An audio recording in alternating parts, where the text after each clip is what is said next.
Eh bien, salut à tous, c'est L4 et aujourd'hui on se retrouve avec une nouvelle critique ciné, entre guillemets, un nouveau dossier, comme j'avais fait pour The Ring, The Grudge et Scream. Il y avait un petit peu les films City Hunter aussi, mais on peut dire que Jurassic Park c'est un petit peu des films d'horreur aussi.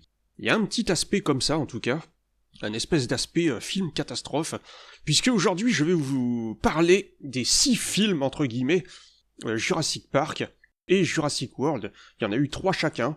Je vais vous les détailler tous, vous les présenter un petit peu comme j'avais fait pour The Grudge, mais attention, forcément, il va y avoir des révélations, ça va spoiler comme un porc, donc je vais vous parler de tout.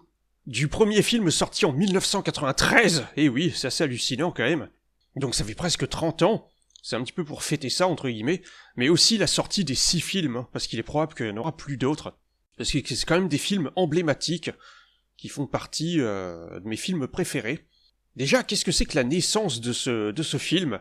Eh bien, c'est adapté du roman du même nom, de Michael Crichton. Steven Spielberg, il en a appris l'existence bien avant sa sortie, en octobre 1989. Le L4 avait 5 ans à l'époque, c'est assez énorme. Et donc, ils se sont mis d'accord pour adapter le roman en film, mais comme d'habitude, c'est une adaptation très libre, qui est totalement différente des romans. Il se passe pas du tout la même chose, certains personnages ont été mixés ensemble, t'en as un qui a le rôle de l'autre, il lui arrive pas du tout la même chose, t'en as un il est mort dans le livre et c'est pas le cas dans le film, et ce genre de choses. Comme on pouvait s'y attendre, il y a eu 2 livres, donc Jurassic Park et Le Monde Perdu, donc comme les 2 premiers films en fait. Parfois ça a été fait pour des raisons de budget, ou parfois parce que c'était trop horrible, ou pour les jeunes, le jeune public, ou ce genre de choses, les différences par rapport au bouquin.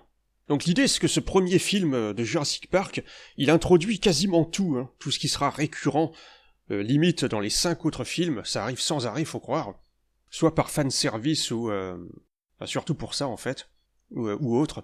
C'est assez avant-gardiste comme film, assez futuriste quand même pour l'époque, parce que ça te parle tout simplement de généticiens, qui ont réussi à cloner et à redonner vie à des dinosaures grâce à leur ADN.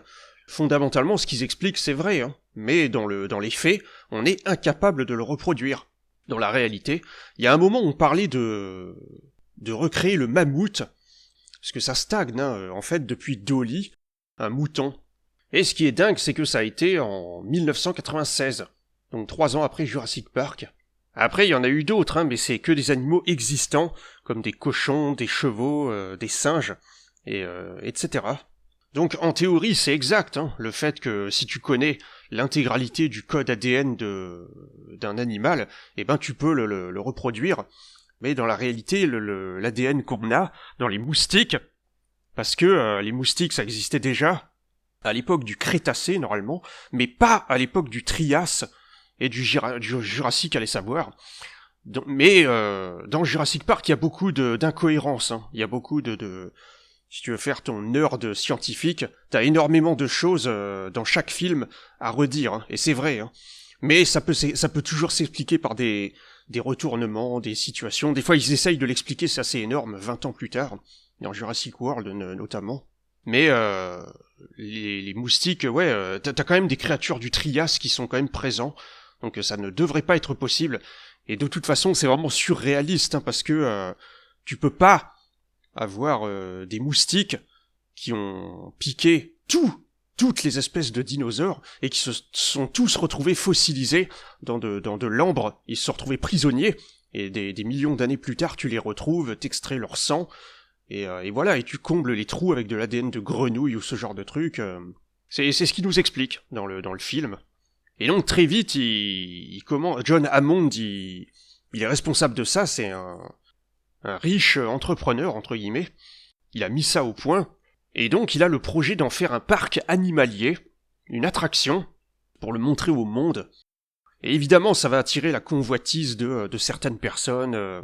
Et au début du film, il y a eu un accident, quelqu'un qui travaillait sur le parc, qui est mort, qui s'est fait tuer par un raptor, et la famille demande des dommages et intérêts, et ils veulent faire fermer le parc, attention, ça rigole pas. Et donc, Donald Gennaro, qui est l'avocat principal, le représentant, Il va voir Hammond, et il veut s'assurer que le parc est sans danger, que ça se reproduira plus, que c'est prêt, et qu'il faut que ça marche, voilà. Et donc, John Hammond, il va voir Alan Grant, qui est l'un des plus célèbres paléontologues. Vraiment, lui, il est dans les dinosaures aussi, mais les squelettes de dinosaures. Et il fait des fouilles dans le désert pour les retrouver, compléter notre connaissance de ces animaux. Ça paraît surréaliste, et ça paraît assez hallucinant quand même, de se dire que des monstres comme ça ont existé. Parce que là, tu peux pas parler d'animaux, je veux dire. Si le T-Rex, il ressemblait vraiment à ça, et le mosasaure, je sais pas si tu te rends compte quand même, des baleines de 30 mètres de long, même si en réalité c'est plus 15 mètres, je pense, qui vivaient dans les océans. T'imagines si ça existait encore de nos jours. Les requins, c'est de la merde, à côté de ça. Et en fait, certains animaux actuels sont les descendants, avec les millions d'années d'évolution. On a du mal à y croire, mais c'est comme ça. Les oiseaux sont, maintenant ça a été prouvé, avant c'était une théorie farfelue, fantaisiste, personne n'y croyait. On disait, mais non, c'est des conneries, bordel de merde. C'est les varans de Komodo, les descendants des dinosaures, ils leur ressemblent de ouf, et c'est vrai. Mais non, c'est faux. C'est les oiseaux qui sont les descendants des dinosaures. C'est un petit peu étrange, mais c'est comme ça. T'as du mal à imaginer qu'un animal de merde comme les pigeons, c'est les descendants des T-Rex, des Gallimimus, des Diplodocus et tout ça, là. Mais si, faut croire. Et maintenant, on en sait un peu plus sur les dinosaures. Avant, on se laissait un petit peu emporter par les premiers paléontologues et tout ça, là. On avait tendance à inventer un peu trop rapidement des nouvelles sortes de dinosaures. On en a inventé une chier, l'ultrasaure, le gigantosaure, le tarbosaure, etc. Et en fait, on s'est rendu compte, c'est controversé encore une fois, mais il y en a qui sont considérés comme étant, par exemple, le Stygimoloch qu'on voit dans Jurassic World 2, Fallen Kingdom. On le voit, et Jack Horner, il était pas d'accord pour l'intégrer dans le film, parce qu'il est consultant sur les 6 films, l'un des plus grands paléontologue du monde. Probablement, il fait partie des 2 plus connus, avec Robert Baker. Et ils sont un petit peu rivaux, c'est assez drôle, les 2. Et les 2, ils ont donné leur avis sur Jurassic Park et tout ça, et vraiment, ça a mis en lumière les dinosaures, la paléontologie. Moi, je voulais être paléontologue, faut le savoir. À l'époque de Jurassic Park, c'est ce que je voulais faire. Grâce à ça, voilà, à ce film.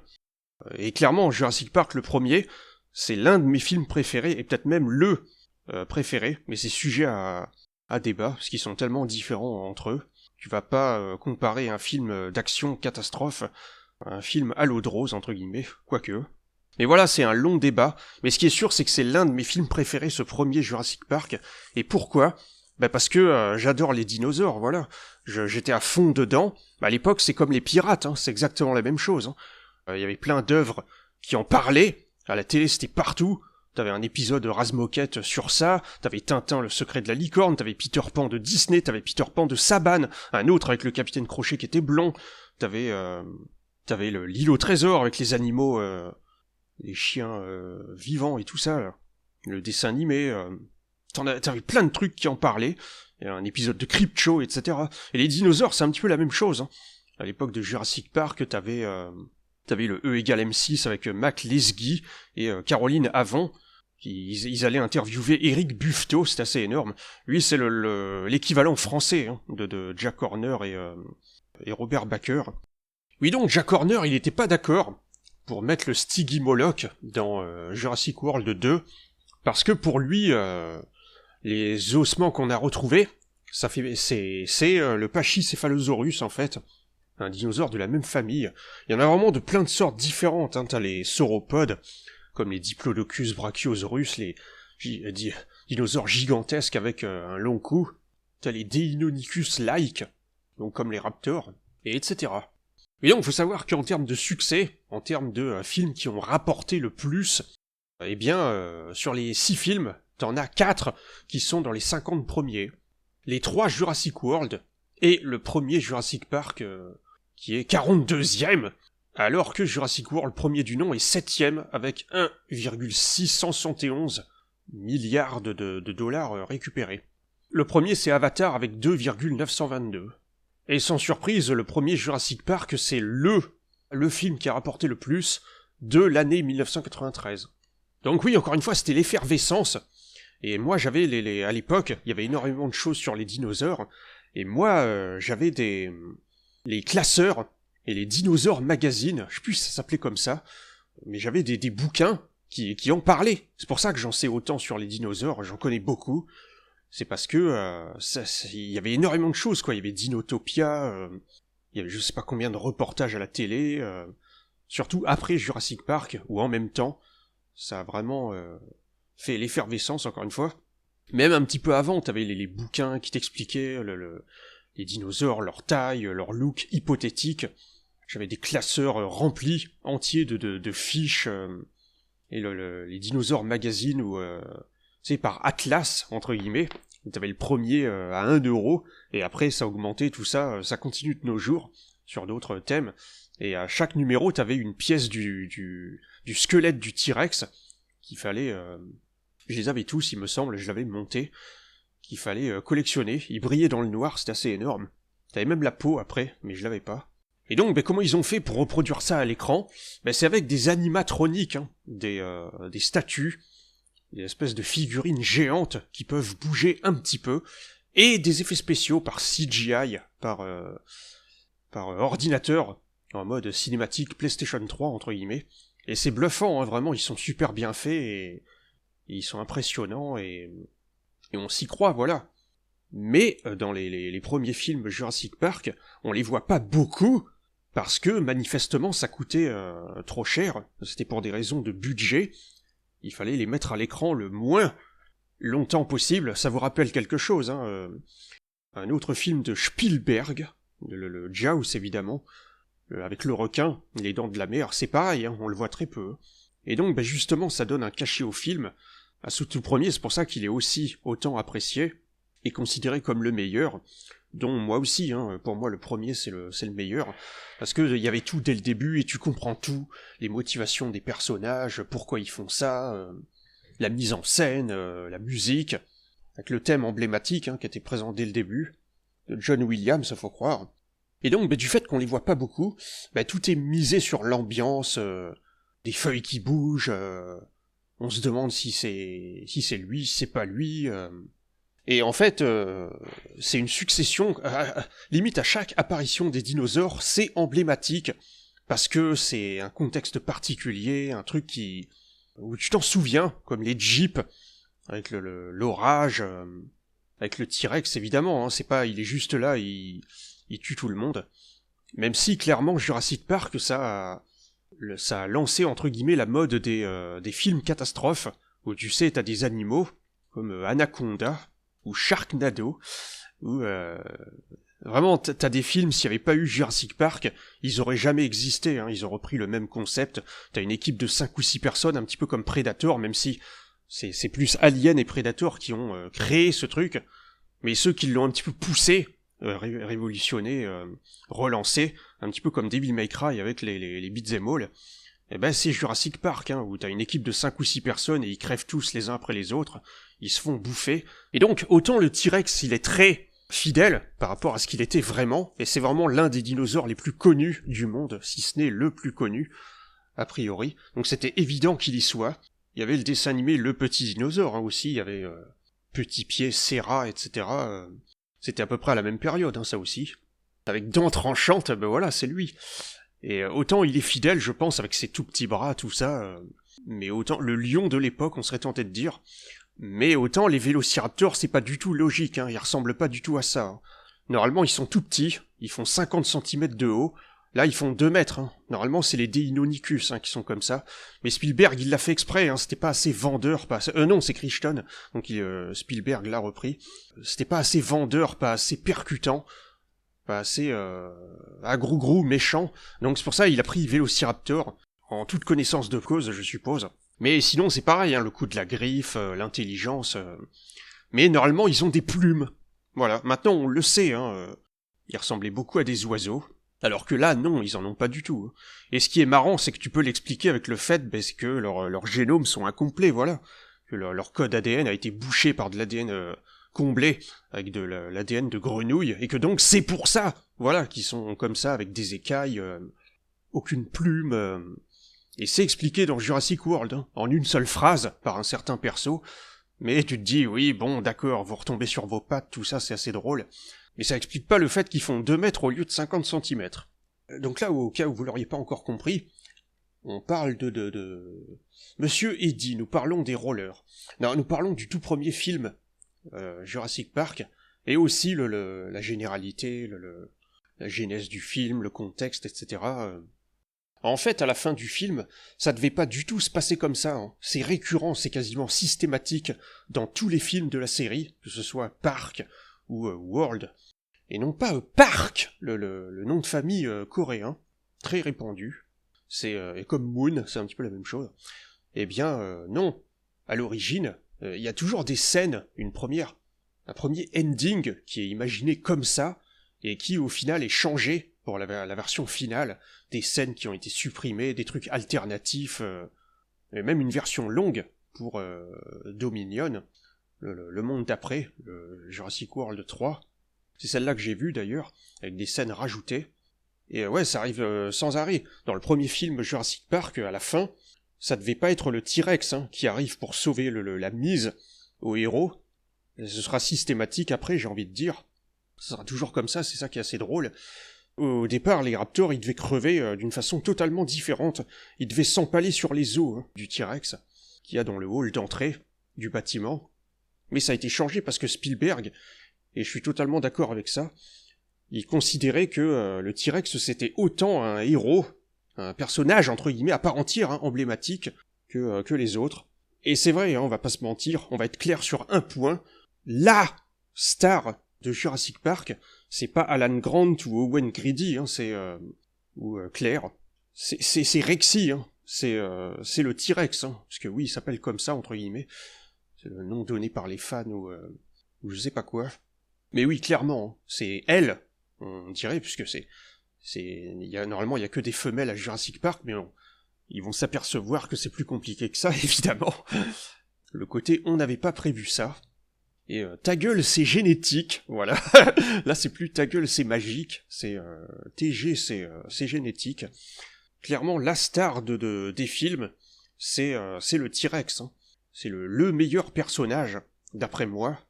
Il est tour à tour antagoniste, héros, anti-héros. C'est énorme, franchement.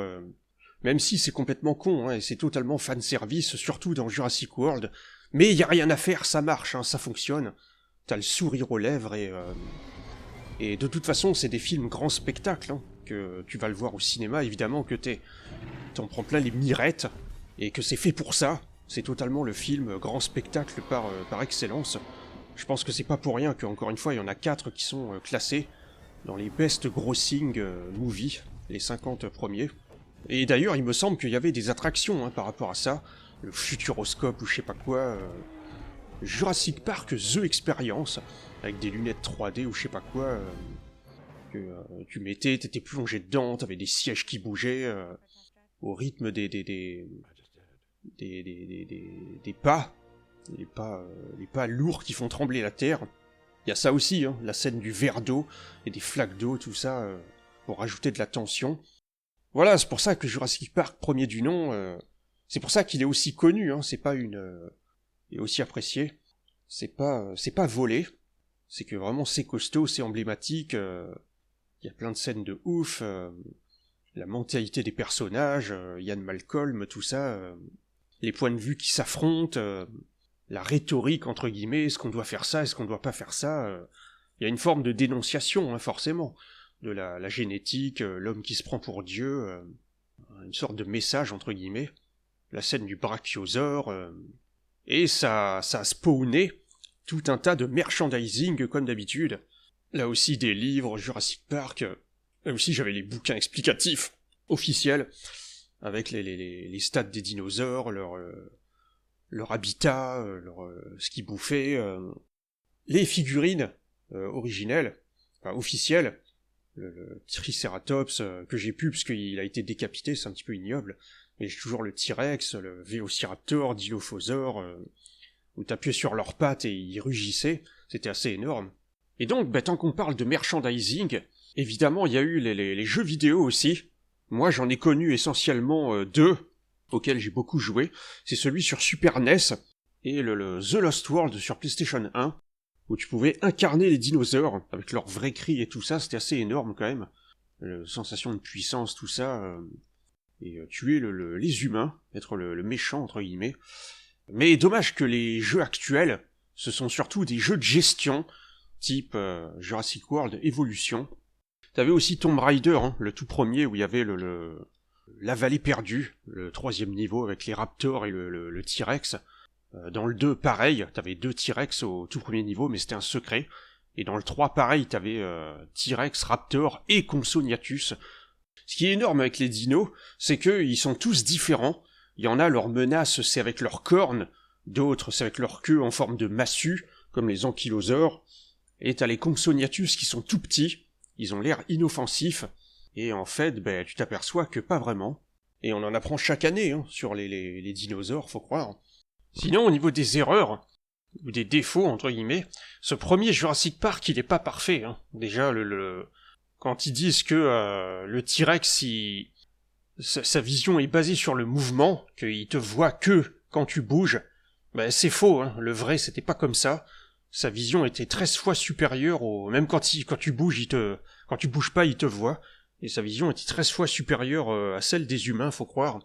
Et de toute façon, à un moment, t'as la scène avec Lex et Alan, quand il a ses narines juste en face d'eux, de toute façon, même si ça avait été le cas, il les aurait détectés comme ça, avec son odorat. Et le Dilophosaure, le vrai, il avait une collerette, c'est vrai, mais il crachait pas de venin. Hein. Donc là, t'en revois dans Jurassic Park Dominion, et il continue de le faire, donc c'est un petit peu dommage. Mais c'est comme ça. Et ensuite, qu'est-ce qu'on a eu ? Eh bien, Le Monde Perdu, The Lost World, le film sorti en 1997, Jurassic Park 3 sorti en 2001, Jurassic World 2015, et oui, ça après une période de pause, ensuite Jurassic World Fallen Kingdom 2018, et Jurassic World Dominion en 2022. Donc Le Monde Perdu, qu'est-ce que ça raconte ?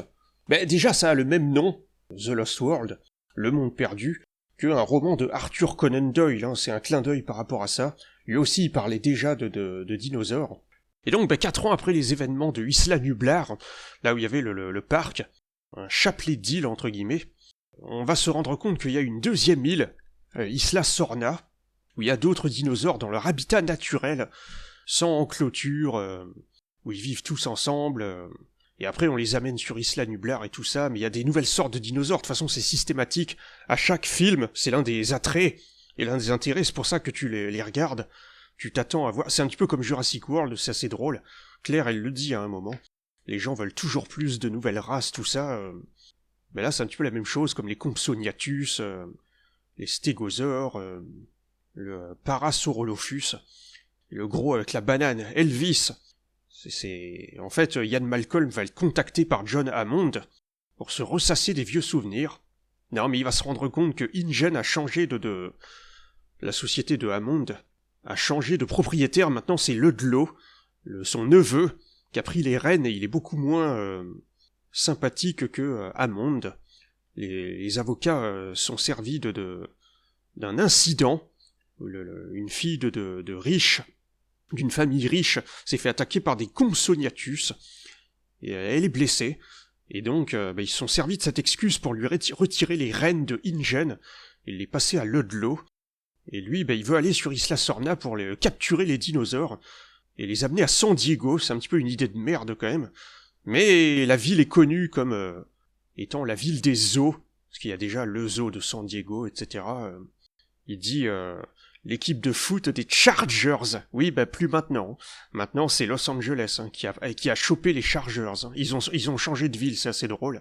En fait, Hammond a dépêché une équipe, vraiment en petit comité, pour aller sur Isla Sorna, malgré les événements d'il y a 4 ans, où il y a eu des morts, et où ça a failli très mal se terminer, et ça a été traumatisant pour certains, mais il a envoyé une équipe pour faire des recherches sur là-bas, parce qu'il veut prouver que cette île, c'est positif, c'est pas dangereux, Enfin bref, à chaque fois, il faut bien un prétexte pour y retourner. Hein. Un petit peu comme dans chaque film. Et donc, bah, t'as Nick Van Owen, Eddie Carr, Yann qui va y aller, mais lui, c'est pour une équipe de sauvetage. Hein. C'est bien vu de leur part, je trouve. Il y va pas pour ça, il veut plus en entendre parler, hein, forcément. Il a essayé depuis les événements de Jurassic Park, il a essayé de dénoncer un petit peu ça. Mais sa réputation en a pris un coup, et pas mal de gens ne le croient pas. Donc il y va pour les sauver. Surtout que le 4e membre, c'est sa petite amie, c'est Sarah Harding. Je vais pas vous redire ce que je vous avais dit dans l'Odyssée, mais que si ça se trouve vous n'avez pas encore vu. Oui, la prochaine. Donc vous verrez, ce sera la surprise du chef sur Julianne Moore. Et en même temps, eh bien, Peter Ludlow va envoyer lui aussi son équipe, et c'est une équipe de chasseurs. Ils vont faire un safari. Ils sont une trentaine peut-être. Il a amené l'artillerie lourde pour les capturer, au moins un de chaque espèce, et les amener à San Diego, avec Robert Burke. Lui, c'est un paléontologue, vraiment un pastiche de Baker, il lui ressemble. Et il l'a pris à la rigolade, c'est assez drôle. T'as Roland Tembo, un très bon perso, je trouve, un espèce d'anti-héros, il est un petit peu bourru, tout ça, chasseur, trophéiste. Il se fait chier, hein, il a un trophée de chaque prédateur qui existe, il trouve pas de défi à sa hauteur, et donc bah, il a été séduit par le plan de Ludlow, et il veut chasser un T-Rex, le meilleur prédateur, entre guillemets, il veut un autre défi, avec son comparse Ajay. C'est lui qui va le persuader, d'ailleurs, on le voit dans une scène coupée, qui n'a pas été gardée dans le film. Et t'en as d'autres un peu plus détestables, comme Dieter. Ils auraient pas dû l'appeler comme ça, je trouve. Enfin, ça se trouve, c'est dans le bouquin aussi. Mais Dieter et Peter, c'est un peu le même nom, hein, donc quand tu connais pas, tu les confonds un petit peu. Et t'as aussi la fille de Ian Malcolm, Kelly, qui va se retrouver embarquée là-dedans, tu sais pas pourquoi, par la force des choses. Donc il y a des enfants à gérer comme dans le premier avec Tim et Lex. Et les événements vont s'enchaîner, on va en apprendre plus sur les dinos, et t'as ce côté Sarah contre Burke. Et là aussi t'as des scènes emblématiques, de toute façon c'est systématique dans quasiment tous les films. T'as 7 scènes mémorables, comme la scène dans la caravane, là voilà, où ils sont suspendus au-dessus du vide. Et là, cette fois-ci, t'as pas qu'un seul tyrannosaure, t'as toute une famille, donc bonne chance, j'ai envie de dire. Mais là, ce qui est vraiment bien vu de leur part, je trouve, dans ce film, c'est qu'eux, ils amènent le T-Rex dans la ville, voilà, en pleine grande ville, San Diego, il est lâché, et là, c'est en mode Godzilla. D'ailleurs, à un moment, t'as des touristes japonais, c'est totalement un clin d'œil, à mon avis, et il fout le bordel, il arrache des poteaux de signalisation, il va chez des gens avec la piscine, le chien... c'est énorme. C'est parce que il avait déjà foutu le bordel en pleine nature avec des arbres et tout ça, dans le 1 et le début du 2, et là tu le vois dans la ville, voilà. Mais se fait totalement Godzilla. Et donc c'est pas Rexy, hein, c'est pas les mêmes que dans le premier Jurassic Park. Et à l'inverse, peut-être que dans chaque film t'as la scène emblématique, percutante, mémorable, tout ça là, mais t'as aussi la scène facepalm, un petit peu pourrie. Autant dans le premier, il y en a peut-être, mais c'est difficile à trouver, et c'est du pinaillage, je suppose. Autant à partir de ce deuxième épisode, il commence à y en avoir quelques-unes, et autant la scène de gymnaste, ça me choque pas plus que ça, de Kelly, autant la scène du bateau, le SS Venture, c'est du gros what the fuck, hein, faudra m'expliquer. Ça a toujours été un mystère, cette scène, et un petit peu écrit de façon un petit peu pourrie, avec la tub. Comment expliquer que l'intégralité de l'équipage se soit fait tuer? On a l'impression que c'est des raptors qu'on fait le coup, alors que t'as le T-Rex qui est enfermé. Comment il a pu faire ça? Il s'est baladé dans la cabine, qui fait 2 mètres de hauteur, avec le mec, avec le capitaine, où il reste plus que le bras. Comment il a fait? C'est le gosse peut-être? Le petit?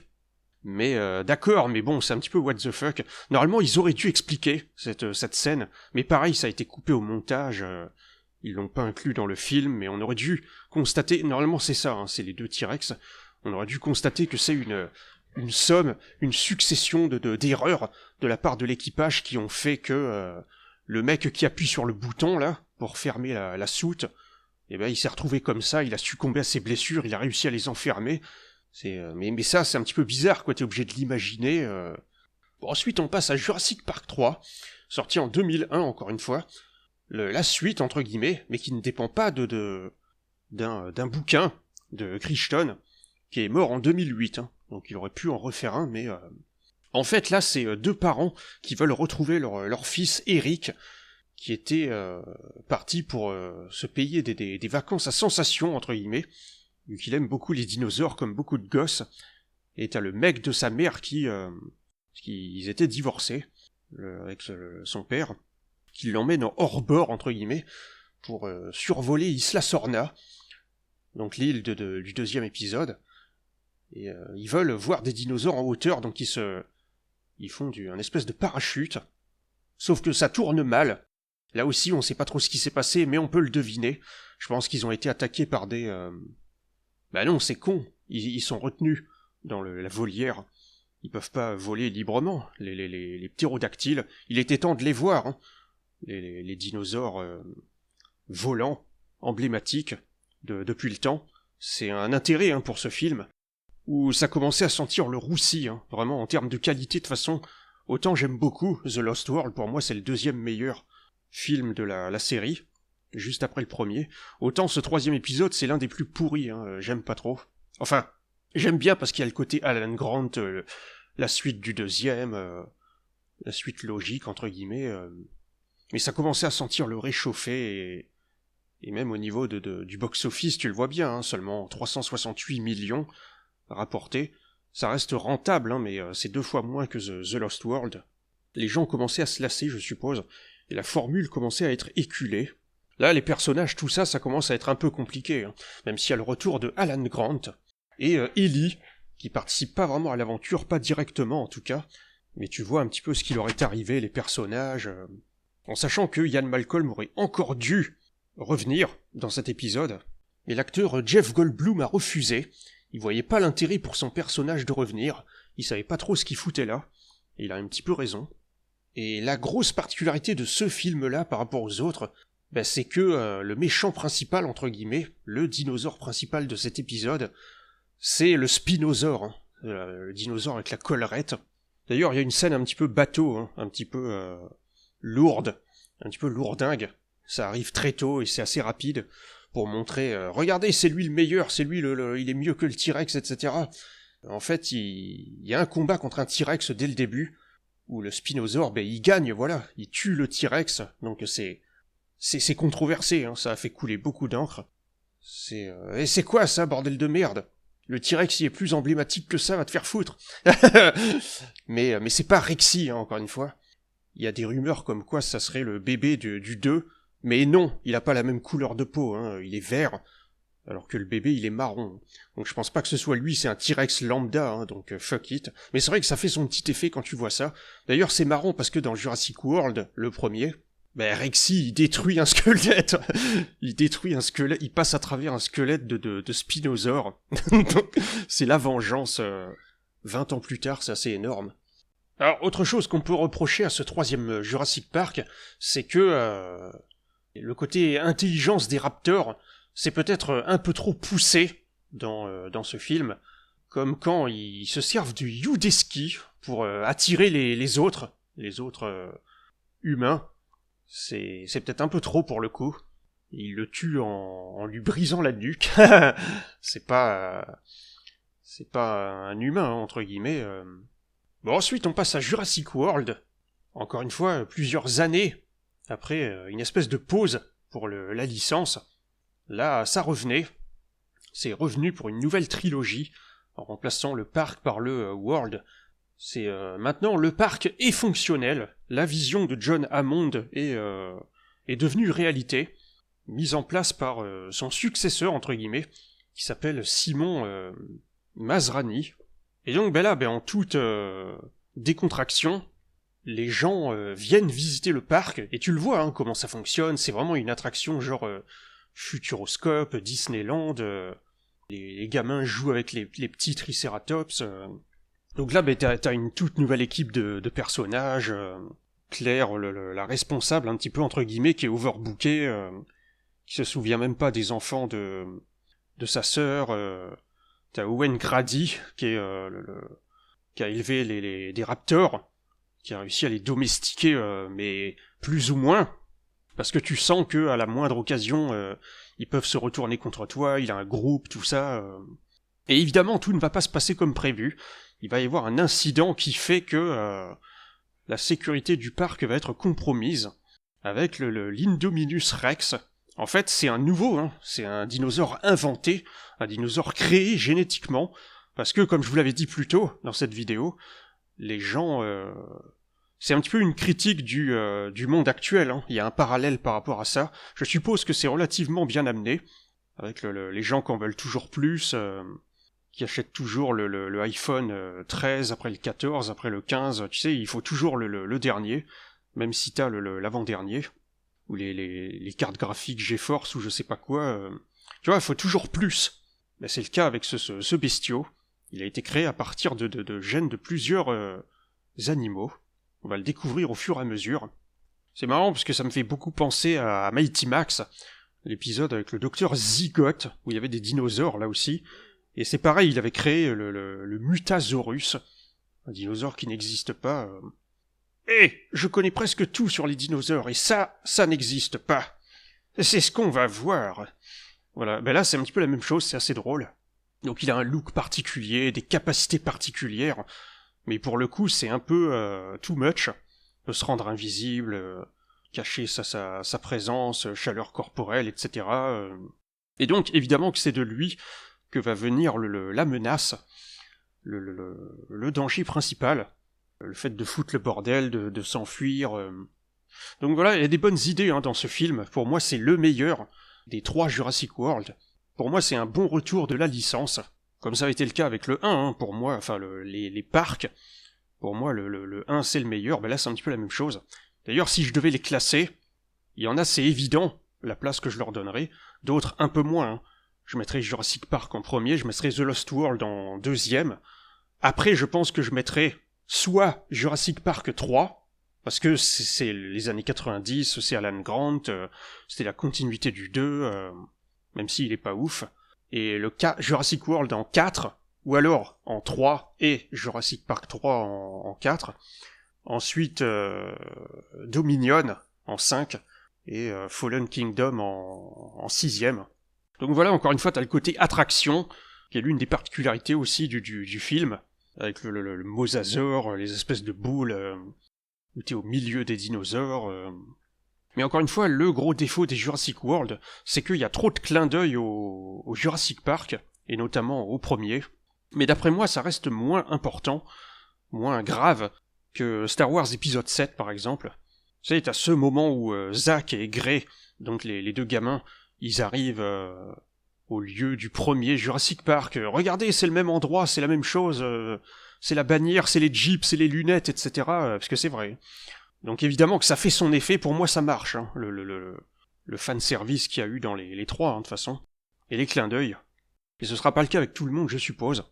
En fait, le film se passe sur Isla Nublar, la même que Jurassic Park, et ils disent que ils ignorent les événements de Isla Sorna, vu que c'est pas la même île, donc les événements de Jurassic Park 2 et 3, même si en réalité ça se ressent pas vraiment, ça fait pas une énorme différence. Mais le 2 et le 3 restent canons. Et en fait, l'un des aspects les plus bizarres de ce film, c'est même pas le Indominus Rex. L'un des aspects les plus bizarres, c'est que t'as le docteur Henry Wu qui revient dans ce film, qui était déjà présent dans le premier. Sauf que là, c'est un méchant, en fait. Après, c'est possible, je veux dire, il a mal tourné, il est attiré par l'argent ou je sais pas quoi... Et c'est vrai que dans les 3 films, Jurassic World, c'est un méchant, mais il a plus ou moins le rôle d'un autre personnage qu'il y a dans le livre, et c'est lui qui l'assume dans le Dominion. En fait, dans les Jurassic World, ils essayent un petit peu de se raccrocher aux branches, et de redevenir fidèles au livre. Mais t'as certains personnages comme ça, certains événements, qui étaient pas dans les Jurassic Park, que du coup ils en ont profité pour les mettre ici. Moi, encore une fois, je le trouve pas dégueulasse, ce premier Jurassic World. Il a quelque chose. Encore une fois, il y a le mosasaure, il y a la scène avec tous les ptérosaures, parce qu'il y en a plusieurs, qui déferlent sur le parc. T'as la mort injustement atroce de Zara, qui a fait beaucoup parler. C'est vrai que c'est un petit peu étrange. Elle le méritait pas forcément. Elle se fait valdinguer dans tous les sens. Et à la fin, forcément, t'as ce côté Rexy Save the Day. À chaque fois, c'est un grand moment. Hein. Je l'ai vu 3-4 fois le film, je pense. Dont tous les films, je les ai regardés un petit peu avant de faire ce dossier. C'était pas prévu à la base. J'ai vraiment décidé ça après les avoir regardés. Et je me suis dit, ok, pourquoi pas, allons-y. Donc ouais, à la fin, t'as Grey qui dit, il compte les dents des tyrannosaures. Enfin, des dinosaures qui s'affrontent, là. T'as le Indominus Rex contre les raptors. Et il dit, il nous faut plus de dents.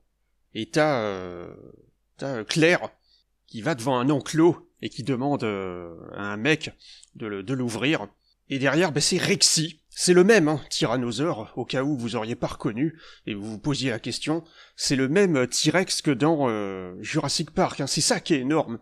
Tu le vois avec ses griffes sur le corps, laissées par les raptors à la fin du premier film. Elle les a, les cicatrices, tout ça. Et encore une fois, elle arrive et elle défonce tout le monde.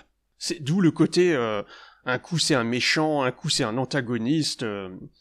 C'est vrai qu'il y a ce côté dans les Jurassic World où ils essayent un peu trop de faire des dinosaures comme s'ils étaient humains. Mais c'est pas la première fois, encore une fois, comme je vous avais dit avec Jurassic Park 3, c'était un petit peu la même chose, avec le comportement des raptors. Mais là, c'est vrai qu'il arrive et il sauve le monde. Il veut prouver que c'est l'alpha, entre guillemets, le meilleur prédateur.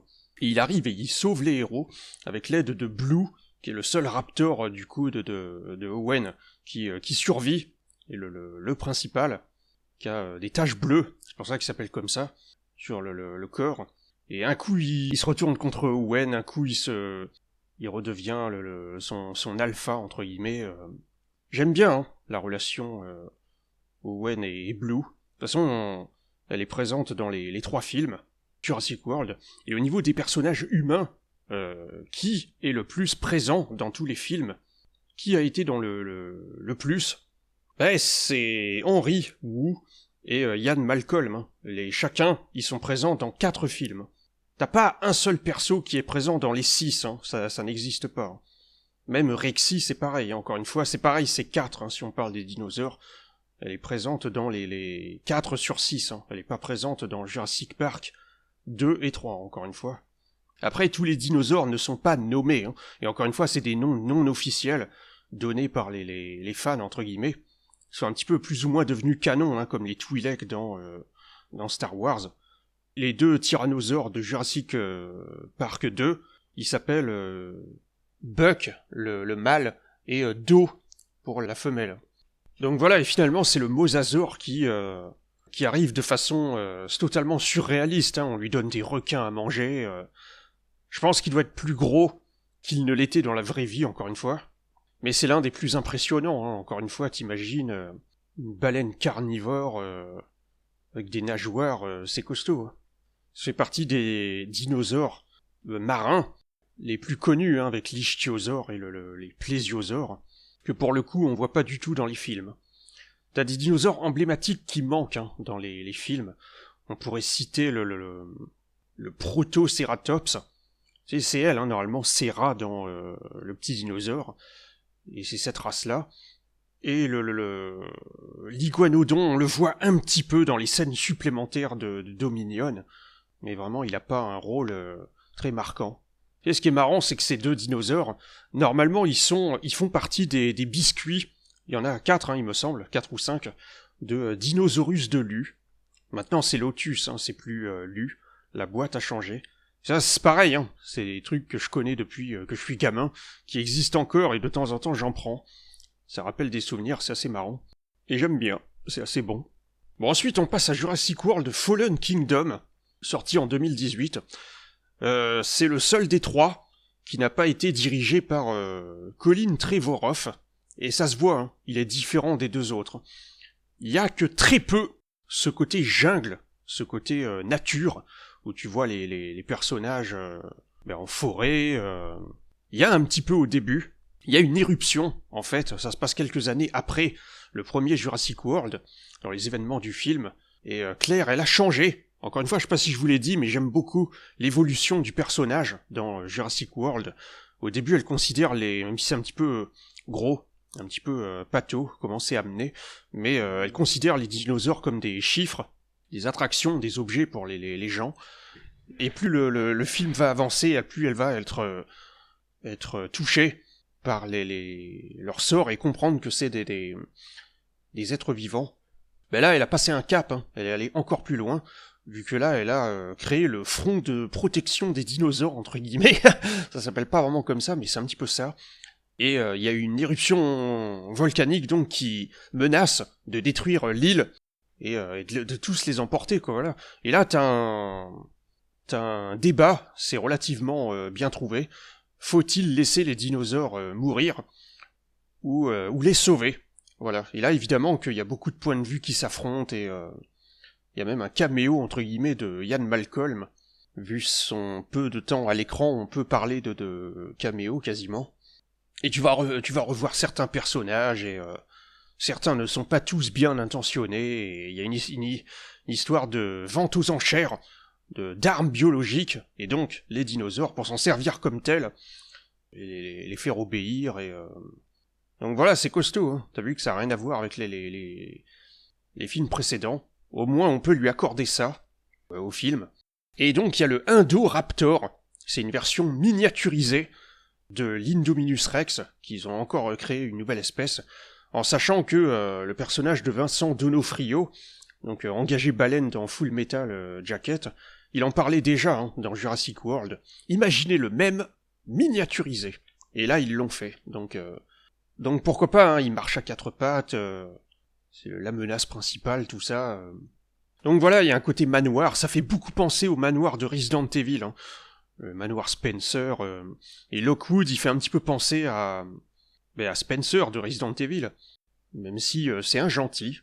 Mais en fait, on apprend que dans Jurassic Park, à la fin des années 80, Hammond n'était pas tout seul, hein. Il avait un associé, et donc c'est Lockwood. Et ils ont travaillé ensemble, mais ils se sont disputés, ils n'avaient pas les mêmes points de vue. Ils se sont séparés et chacun a fait son chemin de son côté. Et on apprend qu'il avait une fille qui est morte prématurément, et il a fait un clone humain, et il a profité de ses recherches pour créer Maisie, qui en fait on pense que c'est sa petite fille, mais en fait non, c'est un clone de sa fille.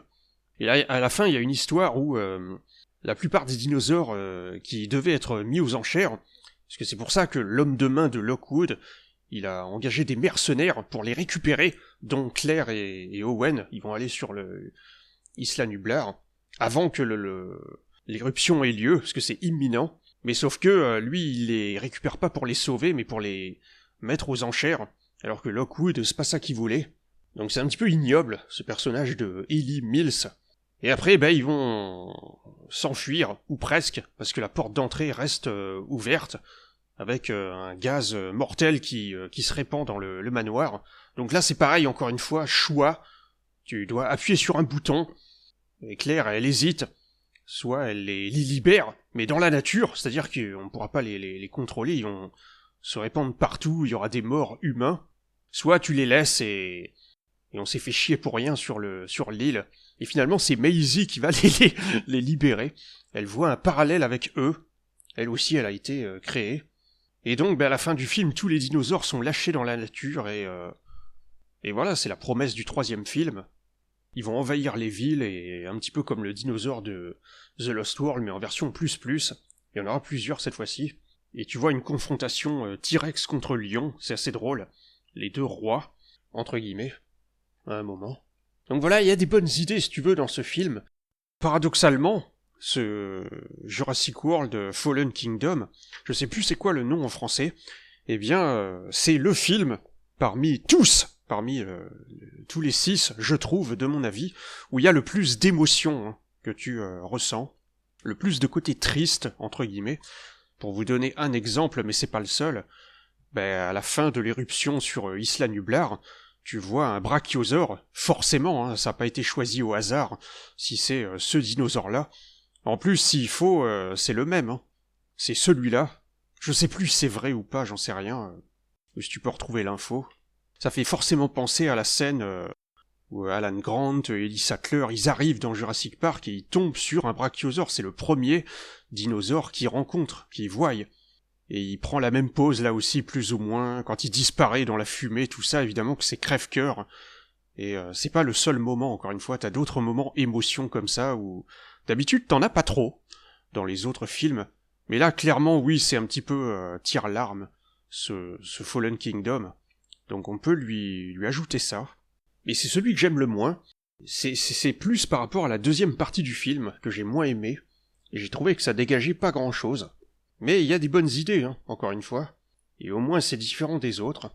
Et donc, Ellie Mills, à la fin du film, il se fait manger par Rexy, qui a été capturé, hein. À un moment, ils se servent de son sang pour soigner Blue, vu qu'elle a été blessée, elle a perdu plein de sang, et donc il faut un membre de la même famille, entre guillemets, de la même classification de l'animal. Donc ils vont choper une poche pleine de son sang, c'est assez énorme. Et donc, encore une fois, elle a le rôle même s'il n'était pas dangereux hein, à ce moment-là, Ellie Mills, qui représentait pas une menace, mais elle l'empêche de s'enfuir, et elle le bouffe comme ça, et il y a un plan qui rappelle celui de la fin de Jurassic Park, sa posture, comment elle est. Donc voilà, c'est costaud. Alors comment on fait face à cette menace, et on arrive à sauver la situation? Eh bien on va voir ça avec le 3e et dernier film des Jurassic World, et 6e et dernier de ce dossier, sorti en juin 2022. Globalement, j'ai bien aimé, mais je trouve que on a loupé un petit peu le coche en fait avec ce film, et c'est un film qui a un petit peu démystifié ce qu'avait installé Fallen Kingdom, et notamment avec Maisie. En fait, on va apprendre que elle n'a pas été clonée par Lockwood, mais c'est la fille de Lockwood qui l'a mis au monde, mais elle-même, ou elle s'est clonée elle-même, je sais pas ce qui s'est passé. Je sais plus comment ils disent dans le film, c'est un petit peu étrange, mais ils ont démystifié un petit peu ils ont dit ah non, on vous a dit que c'était comme ça, mais moi finalement ça me plaît pas, Trevorrow il a dit, et finalement on va faire comme ça. Un petit peu comme dans Star Wars épisode 8, hein, où les réalisateurs différents, tout ça.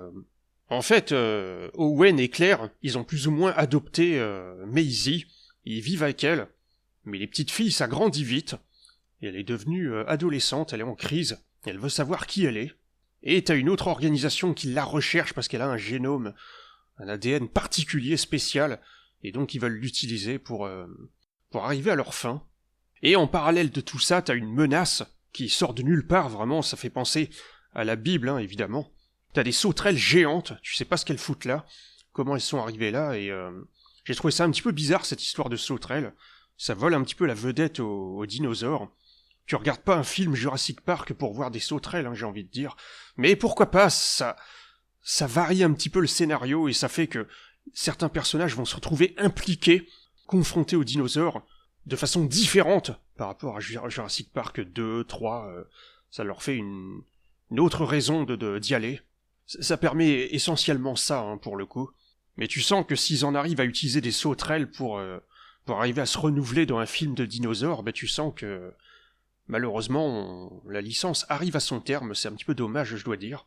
Et en fait, t'as un mec qui s'appelle Dodson, qui est le président de Biosyn, une entreprise rivale, en fait, de génétique, là aussi, de InGen, de Hammond, qui existe depuis le début, hein, dans les films, mais son nom n'avait encore jamais été prononcé dans les films jusqu'à maintenant. D'où le fait que je vous ai parlé des livres, tout ça, les romans, ils essayent de se raccrocher aux branches, tout ça. Et si vous vous posez la question, eh bien oui, ce personnage de Dodson, c'est pas simplement un clin d'œil, hein, par rapport au tout premier film, où tu sais, il était en mode Indiana Jones avec le chapeau, vous lui ressemblez à un agent secret. Dodson est parmi nous, Dodson est là! C'est lui, hein, c'est le même personnage, mais joué par un acteur différent. D'ailleurs, à un moment, tu vois qu'il a la mousse à raser de Dennis Nedry, qu'il avait perdu les dilophosaures, et à la fin, il se fait tuer par des dilophosaures, donc oui, t'as des clins d'œil un petit peu aux chausse-pieds, un petit peu mal amenés, un petit peu gros. Oui, on a compris le parallèle avec Dennis, tout ça. D'ailleurs, normalement, on voit comment il a récupéré la mousse à raser, comment il l'a trouvé dans la série The Clone Wars, entre guillemets, l'équivalent pour Jurassic Park, c'est Jurassic World Camp Cretaceous. Voilà, j'ai pas vu, mais il y a je sais pas combien de saisons et d'épisodes. C'est pareil, c'est une série Netflix sortie peu avant le film qui introduisait certains personnages, tout ça, notamment Dodson, il y est. Et tu vois certains dinosaures qui font leur retour, comme le Spinosaure, normalement, de JP3, et non pas Jean-Pierre. Mais voilà, et t'as aussi d'autres personnages qui viennent se rattacher à ça.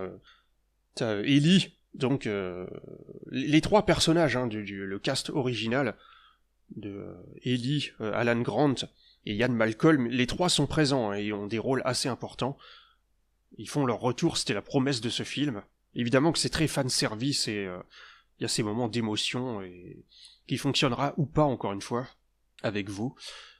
Mais moi c'était énorme, surtout que je l'ai vu en VF et c'est les mêmes voix qu'à l'époque, donc évidemment que oui, ça ajoute beaucoup.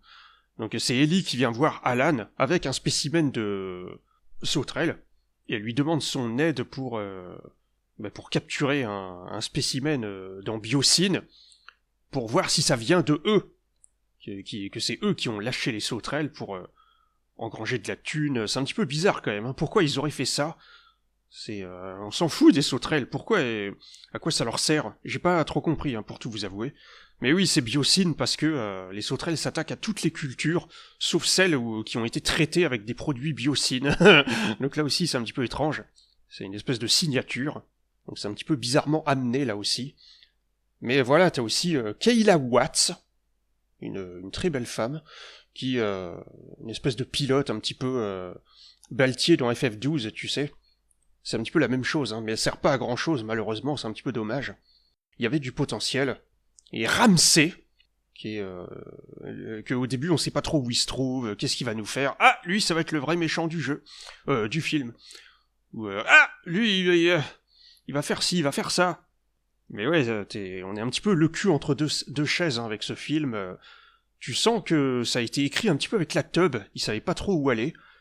La promesse du film, une autre, comme je vous l'ai dit dans Fallen Kingdom, c'est que on devait avoir ces histoires de dinosaures lâchés dans la nature et voir comment vivre avec et comment s'en sortir. Mais je trouve que c'est mal utilisé dans le film, c'est pour ça que je dis qu'ils ont loupé un petit peu le coche. C'est mal exploité, et au final la situation elle est pas résolue, parce que ça continue. Donc on sait pas comment ça s'est terminé, c'est un petit peu abusé je dois dire. Et en fait la menace principale de ce film, c'est le Giganotosaurus. C'est un T-Rex mais plus grand. En fait, c'est le plus grand des carnivores terrestres qui ait jamais existé sur la Terre, faut croire. Il remplace un petit peu l'Indominus Rex, mais il a un petit peu le même rôle. Enfin, je veux dire, il a rien pour lui, quoi. Enfin, maintenant, on va en parler comme si c'était des Transformers ou des méchants de Marvel. Mais qu'est-ce qui le différencie de...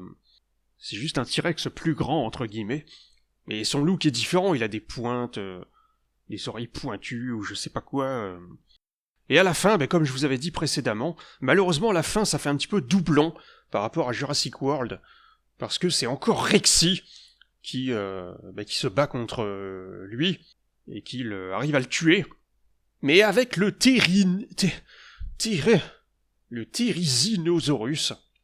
Donc ça aussi ça fait flipper, c'est un espèce d'oiseau géant, avec des couteaux en guise de doigts.